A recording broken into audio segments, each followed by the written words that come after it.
முக்கிய செய்திகள். தேர்தல் பத்திர விவரங்கள் வெளியிட அவகாசம் கோரும் எஸ்பிஐ மனு மீது விசாரணை. வங்கிக்கு எதிரான அவமதிப்பு வழக்குகளையும் இன்று விசாரிக்கிறது உச்சநீதிமன்றம்.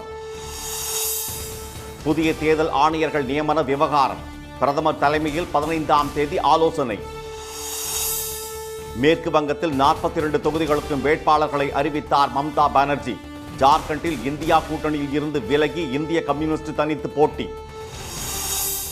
அமலாக்கத்துறையை அடிக்கடி மோடி அனுப்புவார் என அச்சம். மம்தா பானர்ஜி மீது காங்கிரஸ் விமர்சனம்.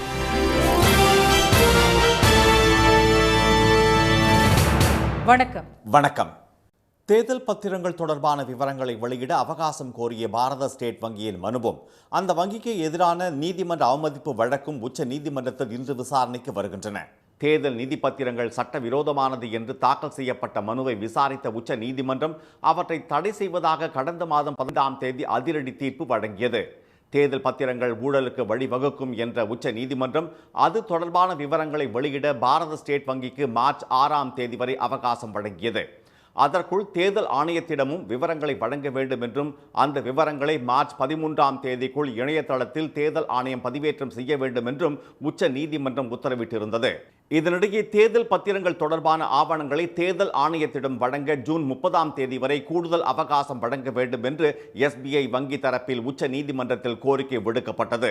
இந்த விவகாரத்தில் பாரத ஸ்டேட் வங்கிக்கு உச்ச நீதிமன்றம் வழங்கிய அவகாசம் முடிந்துவிட்ட நிலையில் தேர்தல் பத்திரம் என்ற மோசடி திட்டத்தின் முக்கிய பங்காளியான பாஜக பாரத ஸ்டேட் வங்கியை கேடயமாக பயன்படுத்தி தேர்தல் முடியும் வரை அதன் விவரங்கள் வெளியாவதை தடுக்க முயற்சிப்பதாக குற்றம் சாட்டியுள்ள எதிர்க்கட்சிகள் இது உச்ச நீதிமன்றத்தையும் மக்களையும் ஏமாற்றும் செயல் என விமர்சித்து வருகின்றன. இந்த விவகாரம் பெரும் புயலை கிளப்பியுள்ள நிலையில் பாரத ஸ்டேட் வங்கியை கண்டித்து நாடு முழுவதும் அரசியல் கட்சிகள் போராட்டங்களில் ஈடுபட்டு வருகின்றன. இந்நிலையில் ஜூன் 30ஆம் தேதி வரை அவகாசம் கோரிய எஸ்பிஐ வங்கியின் மனு உச்ச நீதிமன்றத்தில் தலைமை நீதிபதி திரு DY சந்திரசூட் தலைமையிலான அமர்வு முன் இன்று விசாரணைக்கு வருகிறது. இதனிடையே பாரத ஸ்டேட் வங்கி மீது நீதிமன்ற அவமதிப்பு நடவடிக்கை எடுக்க கோரி ஜனநாயக சீர்திருத்த சங்கம், காமன் காஸ் ஆகிய தொண்டு நிறுவனங்கள் உச்ச நீதிமன்றத்தில் தாக்கல் செய்துள்ள மனுக்களும் இன்று விசாரணைக்கு வரவுள்ளன. தேர்தல் ஆணையர் திரு அருண் கோயல் பதவி விலகியதை அடுத்து வரும் 15ஆம் தேதி 2 புதிய தேர்தல் ஆணையர்கள் நியமிக்கப்பட உள்ளதாக தகவல் வெளியாகியுள்ளது. ஏப்ரல் மே மாதங்களில் நடைபெறவுள்ள மக்களவைத் தேர்தலுக்கான அட்டவணை மற்றும் தேர்தல் அறிவிப்பை நாடே எதிர்பார்த்து கொண்டிருக்கிறது. இந்நிலையில் தேர்தல் ஆணையர் திரு அருண் கோயல் தமது பதவியை ராஜினாமா செய்தார். வரும் 2027ஆம் ஆண்டு வரை பதவிக்காலம் உள்ள நிலையில் அவரது ராஜினாமாவை குடியரசுத் தலைவர் ஏற்றுக்கொண்டதாக அரசு இதழில் தெரிவிக்கப்பட்டுள்ளது. 3 பேர் கொண்ட தேர்தல் ஆணையர் குழுவில் திரு அனுப் சந்திரா பாண்டே கடந்த மாதம் ஓய்வு பெற்றார். மற்றொரு ஆணையரான திரு அருண் கோயல் நேற்று முன்தினம் ராஜினாமா செய்துள்ளார். தலைமை தேர்தல் ஆணையர் திரு ராஜீவ்குமார் மட்டுமே அதில் எஞ்சியுள்ளார். இதையடுத்து புதிய தேர்தல் ஆணையர்களை தேர்வு செய்ய பிரதமர் தலைமையிலான குழு வரும் 15ஆம் தேதி கூடும் என்று தேர்தல் ஆணைய வட்டாரங்கள் தெரிவித்துள்ளன. பிரதமர், மத்திய அமைச்சர், மக்களவை காங்கிரஸ் தலைவர் திரு ஆதிர் ரஞ்சன் சௌத்ரி ஆகியோர் கொண்ட குழு தேர்வு செய்பவர்களை தேர்தல் ஆணையர்களாக குடியரசுத் தலைவர் நியமிப்பார். இதனிடையே தேர்தல் நேரத்தில் திரு அருண் கோயலின் ராஜினாமா பல்வேறு சந்தேகங்களை கிளப்பியுள்ளது. சொந்த காரணங்களுக்காக அவர் பதவி விலகினாரா அல்லது தலைமை தேர்தல் ஆணையருடன் கருத்து வேறுபாடு காரணமா அல்லது பாஜகவில் இணைய உள்ளாரா என்று கேள்விகள் எழுப்பப்படுகின்றன. இந்த விவகாரத்தில் வெளிப்படைத்தன்மையுடன் உரிய விளக்கம் அளிக்க வேண்டும் என காங்கிரஸ் உள்ளிட்ட எதிர்க்கட்சிகள் வலியுறுத்தியுள்ளன. இந்நிலையில் தங்களுக்கு நெருக்கமானவர்களை தேர்தல் ஆணையத்தில் இனி நியமிப்பார்கள் என்றும் தேர்தல் தேதி, சட்டங்கள் உள்ளிட்ட தேர்தல் தொடர்பான அனைத்தும் ஆளும் கட்சிக்கு ஏற்றாற்போல அமைப்பதற்கான நடவடிக்கையே இது என்றும் மாநிலங்களவை உறுப்பினர் திரு கபில் சிபல் தெரிவித்துள்ளார். மத்திய அரசின் உத்தரவுகளை ஏற்காததே அவரது ராஜினாமாவிற்கு காரணமாக இருக்கலாம் என்று கூறியுள்ள திரிணாமுல் காங்கிரஸ் முன்னாள் MP திருமதி மஹுவா மொய்த்ரா, தற்போது அனைத்திற்கும் சரி என சொல்பவர் அந்த பதவிக்கு தேர்வு செய்யப்படுவார் என விமர்சித்துள்ளார். இதனிடையே இந்த விவகாரத்தில் உச்சநீதிமன்றம் தலையிட வேண்டும் என்று சட்ட வல்லுநர்கள் வலியுறுத்தியுள்ளனர். இதன் காரணமாக நாடாளுமன்ற தேர்தல் அறிவிப்பு மேலும் தள்ளி போகலாம் என கூறப்படுகிறது. மேற்கு வங்கத்தில் 42 மக்களவை தொகுதிகளுக்கும் வேட்பாளர் பட்டியலை திரிணாமுல் காங்கிரஸ் வெளியிட்டுள்ள நிலையில் ஜார்க்கண்டில் இந்தியா கூட்டணியில் சேராமல் தனித்து போட்டியிடப் போவதாக இந்திய கம்யூனிஸ்ட் அறிவித்துள்ளது. பாஜகவுக்கு எதிராக உருவாக்கப்பட்ட இந்தியா கூட்டணியின் ஆலோசனை கூட்டங்களில் மேற்கு வங்க முதலமைச்சரும் திரிணாமுல் காங்கிரஸ் தலைவருமான செல்வி மம்தா பானர்ஜி கலந்து கொண்டார். ஆனால் மேற்கு வங்கத்தில் மக்களவைத் தேர்தலில் காங்கிரசுடன் தொகுதி பங்கீடு பற்றி அக்கட்சி முடிவை அறிவிக்காமல் இருந்து வந்தது.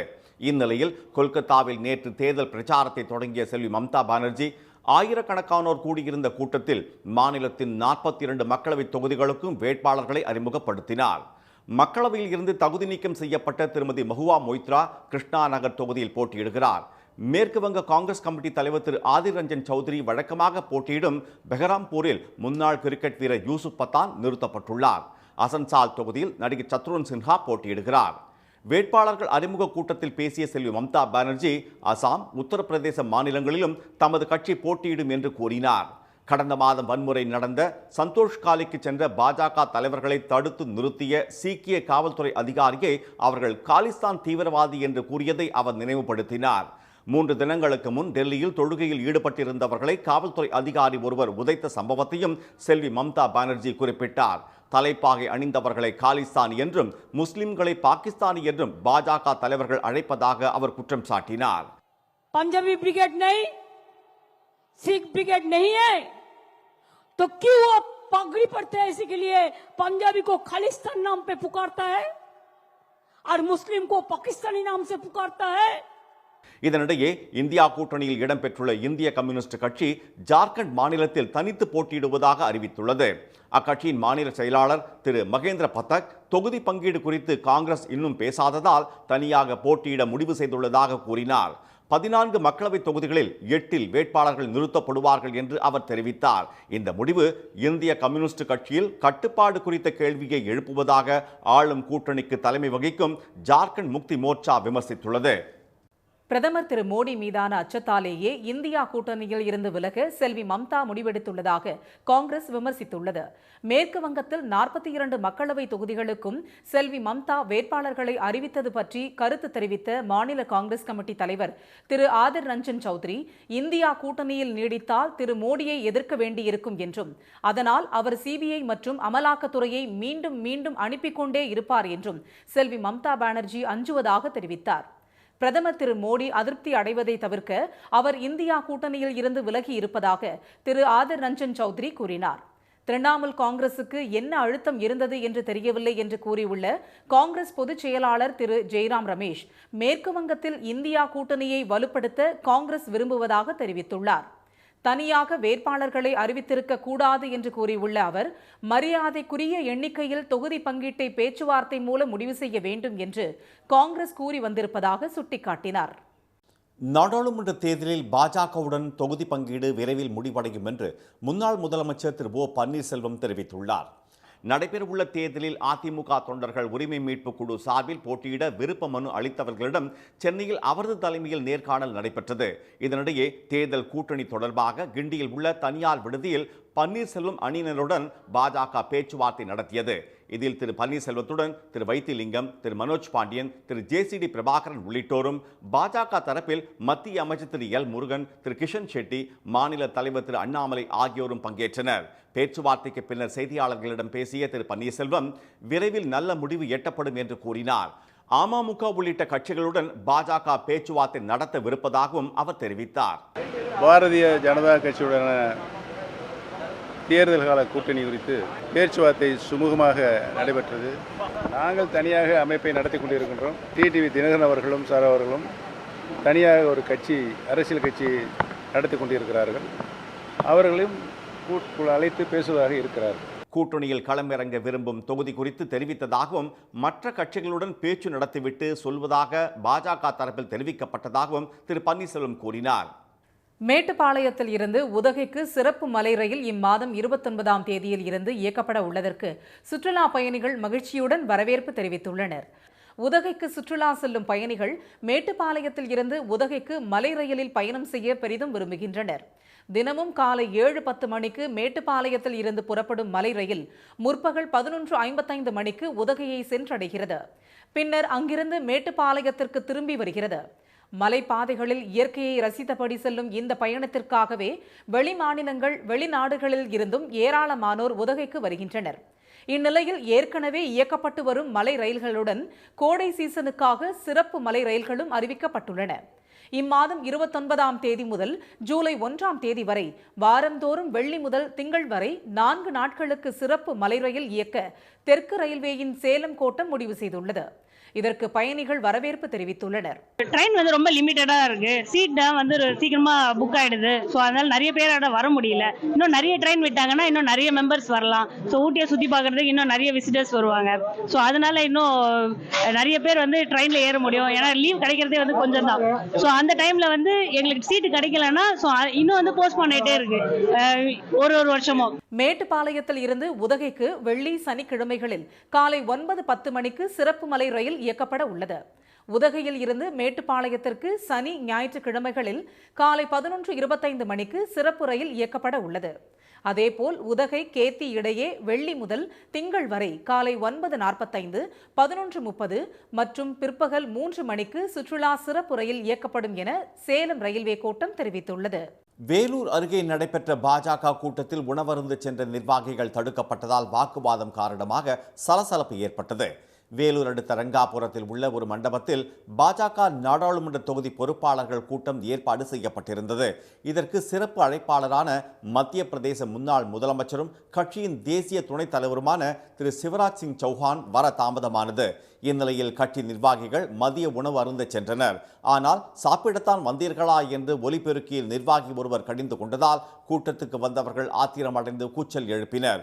கேள்வி எழுப்பியவர் அவர்களை சமாதானப்படுத்தினார். நம்மளுக்குள்ள ஒத்துமையா இருக்கின்றதுக்கோசம் இந்த வார்த்தை சொன்னது தப்பா. யார் இது பண்ணல, கட்சி கட்டுப்படுங்க, இது மாதிரி விஷயத்தெல்லாம் பண்ணக்கூடாது.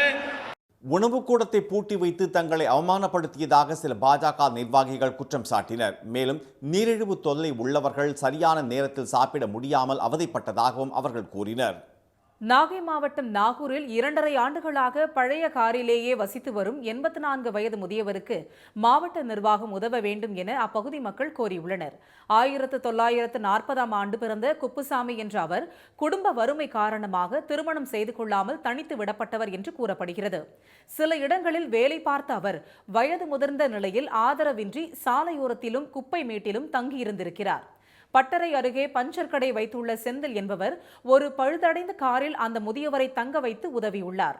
டெஸ்ட்லாம் பாஸ் பண்ணி டெய்லிங் போயிருக்கேன். இன்னும் வேலை கிடைக்க 72 பாஸ் பண்ணேன். வில்லேஜில் ஆஃபீஸர் டெஸ்ட்டு பாஸ் பண்ணி வச்சுருக்கேன். 2 வருஷம் வண்டியிலே கம்பு.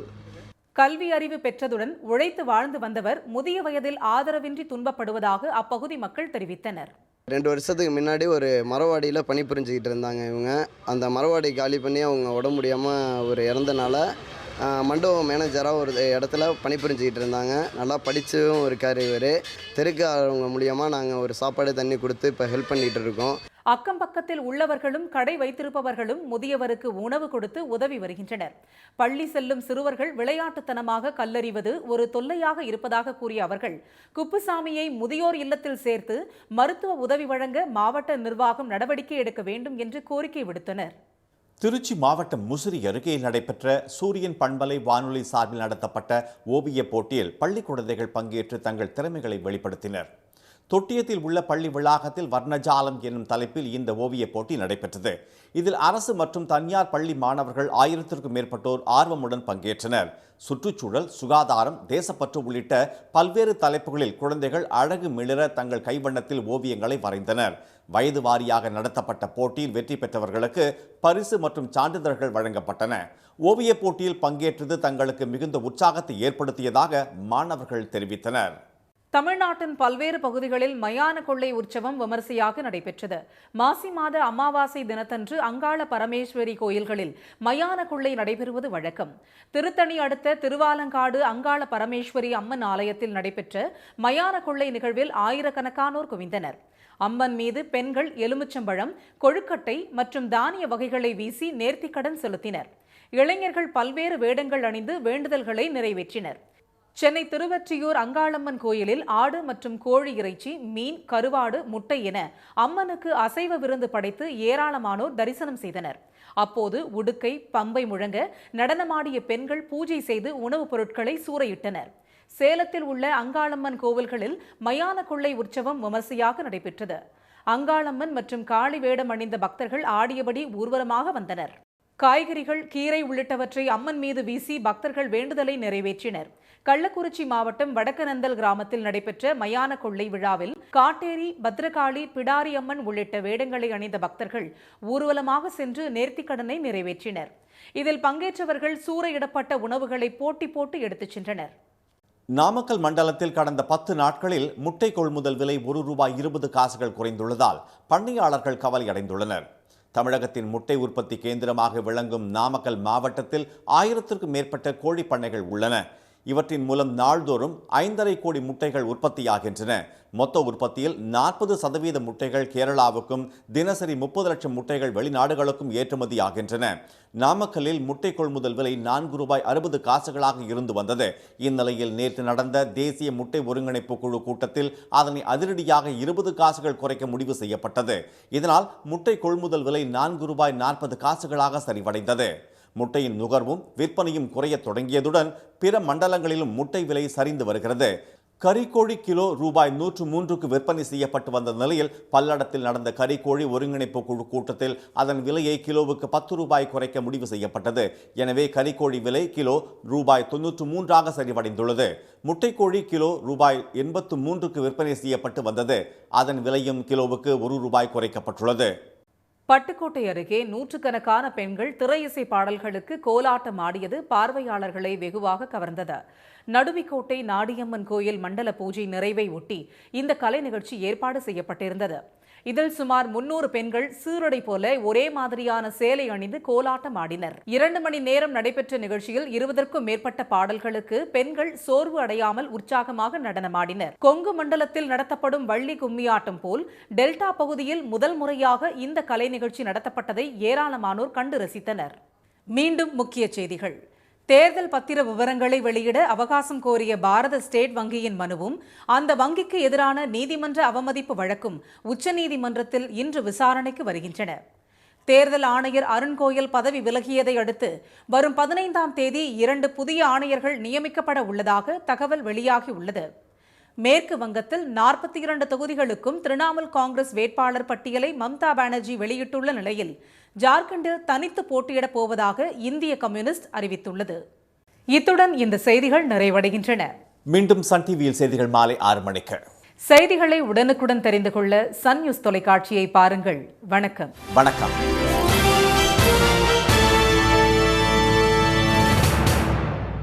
உடனுக்குடன் செய்திகளை தெரிந்து கொள்ள சன் நியூஸ் பெல் ஐகானை கிளிக் பண்ணுங்க.